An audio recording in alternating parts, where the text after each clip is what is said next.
They thought I was too weak to fight back.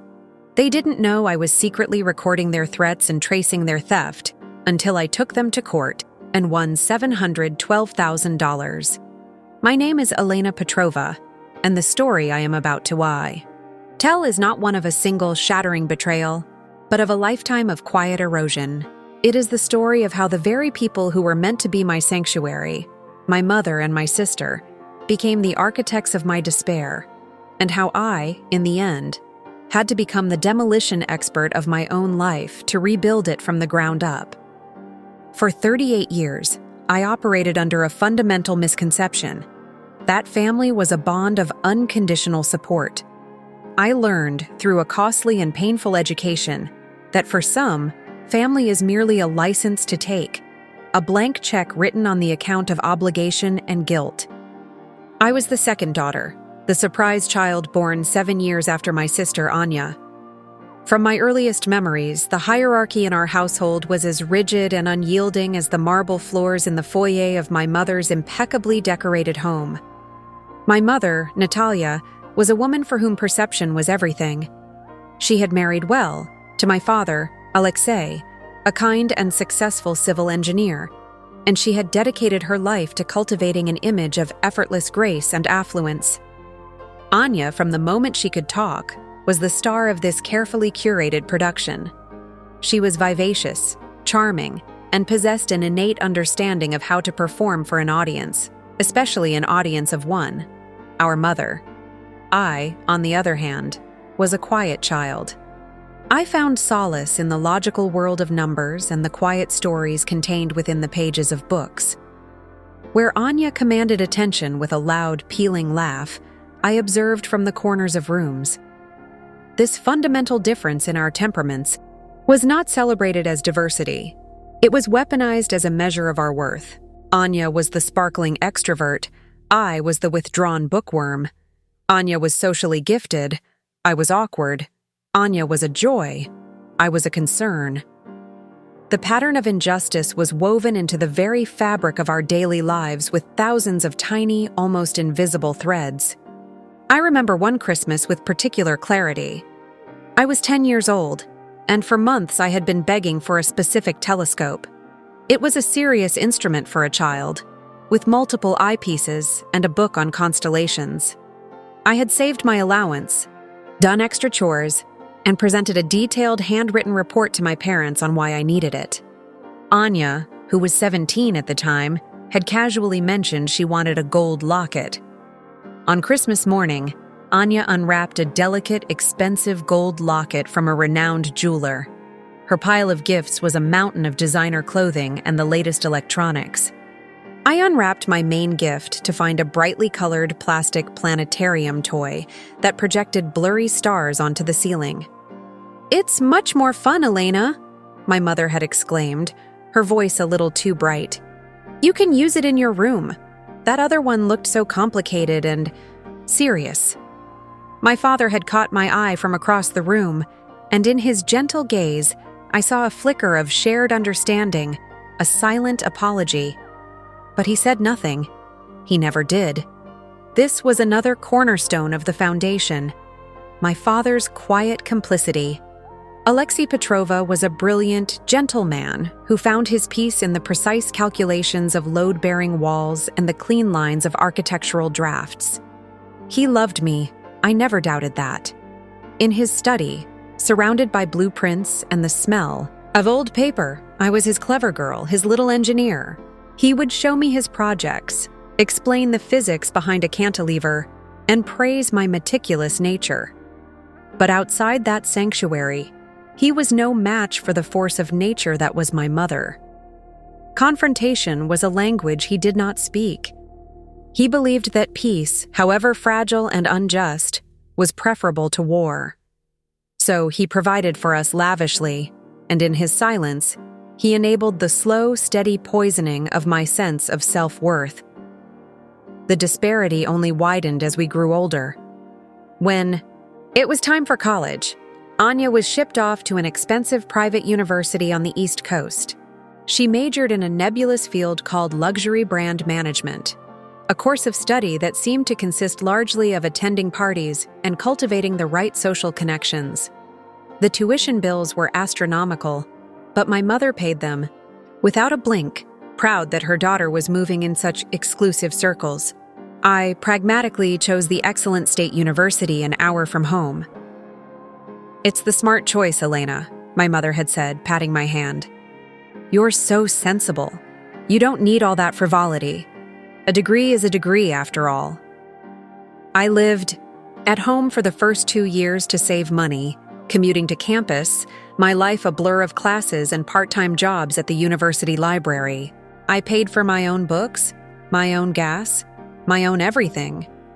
My father would sometimes slip me a $50 bill, a secret transaction filled with unspoken sympathy. "For your books, sweetheart," he'd whisper. After graduation, the paths diverged even more dramatically. I, with my degree in accounting, got a job at a respected mid-sized firm. I loved the order of it, the way a balanced ledger felt like a solved puzzle. I was good at my work, detail-oriented and reliable, and I quickly became known as the person who could untangle the most convoluted financial records. I lived frugally, sharing a modest apartment with 2 roommates, and saving every spare cent with a dogged determination that was born from a deep-seated need for security. Anya, meanwhile, floated from one glamorous-sounding but ultimately unsustainable job to another. She was a personal stylist, an event coordinator, a social media influencer. Each venture was launched with great fanfare and financial backing from our parents, and each one fizzled out within a year or two. There was always an excuse. A treacherous business partner, a fickle market, a lack of support. My mother's refrain was constant. "Anya is a visionary.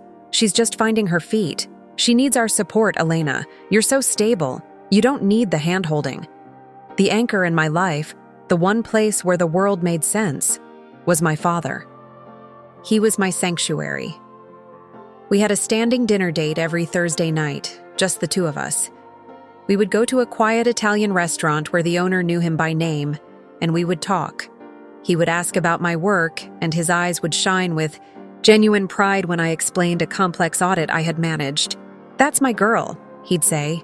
"You have a first-class mind. Never let anyone make you feel otherwise." In those moments, I felt seen. I felt valued. He was the counterweight, the proof that I wasn't the secondary character my mother and Anya made me out to be. When he was diagnosed with pancreatic cancer, the world stopped. It was swift and brutal. He was gone within 6 months. I was 28, and the loss was a physical ache, a void that nothing could fill. In the raw, grief-stricken haze that followed the funeral, my mother took charge. She was the picture of stoic efficiency, handling the arrangements, the condolences, the endless paperwork. It was during this time that she first mentioned the legacy fund. "Your father was so thoughtful," she told me one evening, her voice thick with a performative grief. "He set up a legacy fund for you girls, a trust. It's complicated, with all sorts of tax implications. Don't you worry about a thing, Elena. I'll manage it all." It's what he would— "Elena, that house of yours. It's so far from everything. And all alone on that street? A young woman all by herself. It worries me." Then the suggestions began, disguised as helpful advice. "You know, Anya's friend is a real estate whiz. He says properties like yours are at their peak value right now. It would be the perfect time to sell, buy a lovely condo somewhere secure with a concierge. We could find something closer to me. Wouldn't that be nice?" I deflected each time. "I love my house, Mother. The solitude is the point. I'm happy here." The escalation was inevitable. They began to visit, always unannounced. My mother would sweep through the rooms, her critical eye missing nothing. "This furniture is so sentimental," she'd say, running a finger over my grandmother's old writing desk. "You really should invest in some proper modern pieces." Anya would follow, a human calculator in designer heels. "The square footage is good," she'd muse, "but the layout is inefficient. You could easily add a second story. The lot is big enough to subdivide. You're sitting on a gold mine, Elena, and you're using it as a cottage." I felt a constant, low-grade anxiety, a feeling of being under siege in my own home. The sense of peace I had worked so hard to cultivate was being chipped away, visit by visit, comment by comment. The final unforgivable betrayal was launched on a rainy Sunday afternoon. I was curled on my sofa with a book, a fire crackling in the hearth, perfectly content. The doorbell rang, a jarring intrusion. I opened the door to find my mother and Anya standing on my porch, huddled under an umbrella, their faces set in identical expressions of grim resolve. "We need to talk." "Elena," my mother said, not as a request but as a command. She brushed past me, shaking the rain from her coat onto my hardwood floor. A cold knot tightened in my stomach. "What's this about?" It was Anya who spoke, her voice dripping with a patronizing sweetness that set my teeth on edge. "It's about the family, Elena. We're in a bit of a situation, and you're the only one who can help." They settled themselves on my sofa, leaving me standing like a supplicant in my own living room. "What situation?" I asked, my voice tight. My mother leaned forward, her eyes gleaming with an unsettling intensity. "Anya has been presented with the opportunity of a lifetime, a chance to truly establish herself. She's been offered a partnership in a premier boutique event planning firm. It's exclusive, it's high profile, and it requires a significant capital investment." "I'm sure she'll do wonderfully," I said, my suspicion growing. "But what does that have to do with me?" "The investment, Elena," Anya said, as if explaining something simple to a child. "My share is $250,000. I don't have it. Mother doesn't have that kind of liquid cash right now." "But you have this house." The air left my lungs. "My house?" "It's simple," my mother interjected. "You take out a home equity line of credit. You loan the money to Anya for her partnership. She'll pay you back with interest once the business takes off. It's a win-win. You help your sister achieve her dreams and you get a return on your investment." I stared at them dumbfounded. The audacity was breathtaking. They were asking me to leverage the one thing I owned, the symbol of my independence, to fund another of Anya's ephemeral, high-risk ventures? "No," I said, the word simple and absolute. My mother's face hardened. "Don't be difficult, Elena. This is for family." "This is not for family. This is for Anya. Again, I am not risking my home, my financial security, for another one of her schemes. How many times has she almost made it? How much money has already been poured into her opportunities of a lifetime?" "Those were different," Anya snapped, her sweetness evaporating. "This is a real business with a real business plan." I said no. That's when my mother played her hand. The mask of maternal concern fell away completely, revealing something cold and ruthless beneath. "Well, if you won't help the family, then perhaps it's time we settled family accounts." She reached into her expensive leather handbag and pulled out a folded stack of papers. She slapped them down on my coffee table with a finality that made me jump. "This is a formal demand for repayment of the debts you owe to your father's estate." I felt the room tilt. "Debts? What debts? What are you talking about?" "The legacy fund," she said, a cruel smile twisting her lips. "It wasn't just a gift. Your father was meticulous. He kept track of every penny spent on you above and beyond the basics. Your college tuition, which was significantly more than the state school you ended up attending. The car insurance we paid for until you were 25. The rent you didn't pay while you lived at home. The food, the utilities. It was all logged. We've had an accountant formalize it. According to this, you owe the estate $85,000. I looked from my mother's smug, victorious face to Anya's gleeful one. This was beyond entitlement. This was financial warfare. They had weaponized my grief, my trust, and my father's memory. They had invented a debt from beyond the grave to bludgeon me into submission. The betrayal was so profound, so calculated, that it didn't feel like a knife to the heart. It felt like the floor of my world giving way, plunging me into a cold, dark void. The hurt was a physical pain, a searing heat in my chest. But as I looked at them, at the sheer, unadulterated avarice in their eyes, something in me shattered. And from the shards, a new, harder substance began to form. The emotion, the grief, the hurt, the years of frustration did not vanish. It was consumed, alchemized in the white-hot furnace of this final outrage into a single crystalline point of pure, unyielding resolve. The shift was not a turn. It was a tectonic realignment. "Get out," I said. My voice was low, barely a whisper, but it carried a charge that silenced them. "Elena, be reasonable," my mother began. "Get out of my house," I repeated, my voice dropping even lower, becoming dead calm. "Now. If you are not off my property in the next 60 seconds, I will call the police and have you arrested for trespassing." They must have seen it in my eyes, the complete absence of the daughter they knew, replaced by something unfamiliar and dangerous. The bluster left them. They stood, gathering their things, muttering threats about lawyers and ungrateful children. I held the door open, my body rigid, my gaze fixed on a point in the distance until they scurried past me into the rain. I closed the door. I turned the deadbolt with a firm, decisive click. I leaned my forehead against the cool wood, and I did not cry. I did not scream. I took a deep, shuddering breath and then another. And then I began to plan. My first call was to my boyfriend, David. He was a structural engineer, a man of quiet integrity and formidable intelligence. I relayed the entire horrifying conversation to him, my voice eerily calm, devoid of the tremor that should have been there. There was a long silence on the other end of the line. Then his voice, usually so gentle, was hard as steel. "Elena, they have just declared war on you. We will fight this. We will use every legal, ethical, and financial tool at our disposal. They have no idea what they've just started." His unwavering certainty was the foundation I needed. My second call was to my closest friend, Maya. Maya was not just a friend. She was a forensic accountant for the federal government. Her mind was a vault of financial knowledge and a scalpel for dissecting deception. I told her everything, from the childhood slights to the fabricated debt. She listened without interruption. When I finished, she let out a low whistle.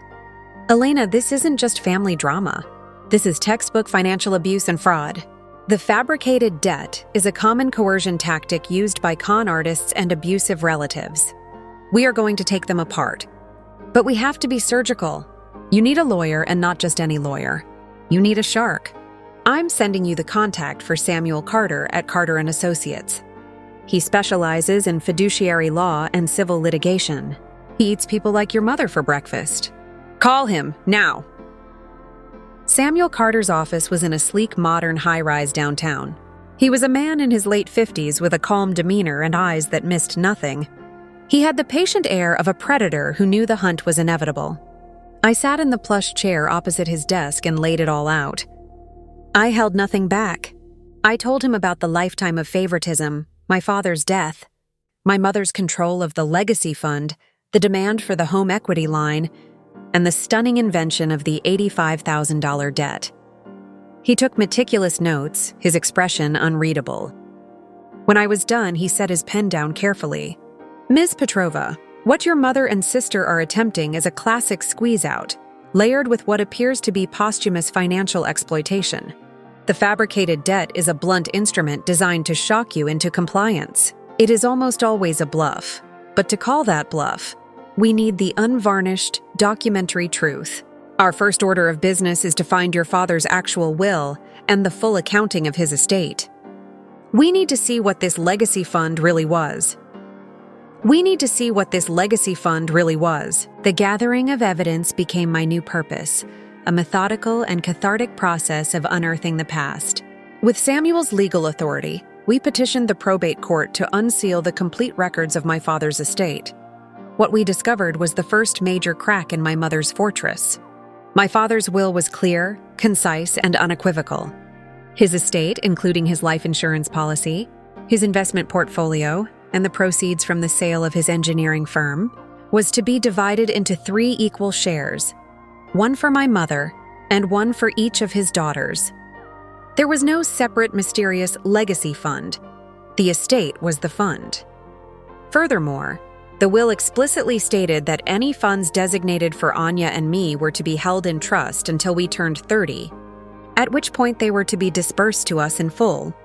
Without condition, I was 38 years old. I had never received a single cent. This revelation was a physical blow. The betrayal went deeper than I had imagined. My mother hadn't just been vague. She had been lying systematically for a decade. The second and far more damning phase was the financial excavation. With Maya's expert guidance and a court order, we plunged into my mother's financial records for the past 12 years. It was a digital archaeological dig, and what we uncovered was a breathtaking pattern of deception and theft. The life insurance payout alone had been $2 million. My share after my mother's portion was $666. It should have been transferred to me 8 years ago. Instead, the paper trail showed it had been consolidated into my mother's investment accounts. We became financial detectives, tracing the flow of my stolen inheritance. It had paid for Anya's first wedding, a lavish affair that cost over $100,000. It had funded the down payment on her now ex-husband's failed restaurant. It had bought my mother a new Mercedes-Benz every 3 years. It had financed Anya's wellness retreats in Switzerland and her extensive cosmetic dental work. My inheritance, my father's last gift of love and security, had been systematically looted to fund their lavish, unsustainable lifestyle. It was my money that had paid for the very designer shoes Anya had worn into my home to demand more. Maya, with the cool precision of a surgeon, created a stunningly detailed forensic timeline. She cross-referenced their major expenditures, the car purchases, the vacation home rental, the large checks to Anya, with the steady drain on the estate funds that contained my share. She calculated the precise amount with a conservative rate of interest that I was owed, $712,000. But we weren't done. Samuel advised me to fortify my position for the coming legal battle. "They will get desperate," he warned. "Desperate people do reckless things. We need to document everything." Upon his advice, I installed a comprehensive security system at my house with high-definition cameras at all entrances and audio recording capabilities. It felt extreme, but I was done playing by the old rules. The system paid for itself almost immediately. The next time my mother and Anya showed up, enraged that I had hired a lawyer, the cameras captured it all. They stood on my porch, their faces contorted with fury, screaming about ingratitude, about how I was tearing the family apart. My mother, in a moment of pure, unvarnished venom, shrieked, "Your father would be ashamed of you. He knew you were the weak one. He knew I would have to manage everything. You're nothing without this family." The audio was crystal clear. It was no longer just a financial dispute. It was a character assassination, and they were providing the evidence themselves. The legal fortification was Samuel's masterpiece. He filed a civil lawsuit against my mother and Anya for breach of fiduciary duty, conversion, the legal term for theft, fraud, and intentional infliction of emotional distress. He attached Maya's forensic report as Exhibit A, a devastatingly detailed map of their theft. He also filed a motion. The financial repercussion for them was catastrophic. To come up with the money, my mother had to sell the large showpiece home she had shared with my father. She had to cash in what was left of her retirement accounts. She and Anya were forced to move into a small rented 2-bedroom apartment in a bland complex on the other side of the city. The social repercussion was just as complete. The truth, as it always does, seeped out. Their carefully cultivated social circle, built on a foundation of appearance and affluence, dissolved overnight. They were met with a wave of disgust and ostracism. The enabling figure, my mother, was ultimately left with nothing but the hollow, entitled creature she had raised. The wire transfer arrived in my bank account.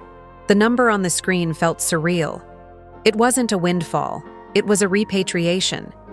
It was my father's voice, finally heard after a decade of silence, his love and his intentions finally breaking through the wall of deceit my mother had built. It was justice, made tangible. The first thing I did was wire the full amount to my mortgage lender. The letter I received a week later, Confirming that my house was now 100% mine, free and clear, was one of the most profound documents I have ever held. I had not just bought my house, I had liberated it. It was no longer just a sanctuary, it was a sovereign nation. David and I used a portion of the remaining funds to finally build the garden we had always dreamed of. We hired a landscape architect, not him, he insisted on being a client for once, and transformed the overgrown yard into a beautiful, structured haven with native plants, a stone patio, and a small water feature. It was a space of creation and growth, the absolute antithesis of the toxicity we had overcome. We got married there, in that garden, a year later, surrounded by a small group of real friends, the people who were our true family. The silence in my life now is profound. It is not the silence of loneliness, but the deep, resonant silence of peace. The constant, low-frequency hum of anxiety that accompanied any thought of my mother or Anya is gone. The phone doesn't ring with manipulative demands. My doorstep remains clear. The energy I once spent on managing their expectations and soothing their egos is now mine to spend on my life, my marriage, my passions. The lesson I learned was brutal, but essential. I learned that family is not a title that grants anyone unlimited access to your life, your resources, or your spirit. It is a privilege, earned and maintained through mutual respect, kindness, and integrity. I learned that protecting your peace is not a selfish act, but the most fundamental and necessary act of self-preservation. I had to tear down the temple of my old beliefs that blood was thicker than water, that duty meant self-sacrifice, to build a new one on a foundation of my own making, with boundaries as its sturdy, unbreachable walls. My story is not one of vengeance, though vengeance was served. It is a story of reclamation. I reclaimed my inheritance, my home, my voice, and my future. The greatest revenge was not the financial and social ruin I brought upon them. It was the profound, unshakable peace I built for myself in the aftermath. I am no longer the supporting beam in someone else's flawed structure. I am the architect and the foundation of my own life. If you believe in standing up for yourself, in protecting the life you've built with your own hands and heart, no matter who threatens it, then you belong here with us. Make sure you like this story. Subscribe to the Revenge Stories for more tales of justice and empowerment, and share it with anyone who needs a reminder that it is never too late to rewrite your story, to defend your sanctuary, and to reclaim your power. The strongest bridges are not those that cannot be burned, but those we have the courage to cross alone when we discover, too late, that they were built on nothing but rotten wood.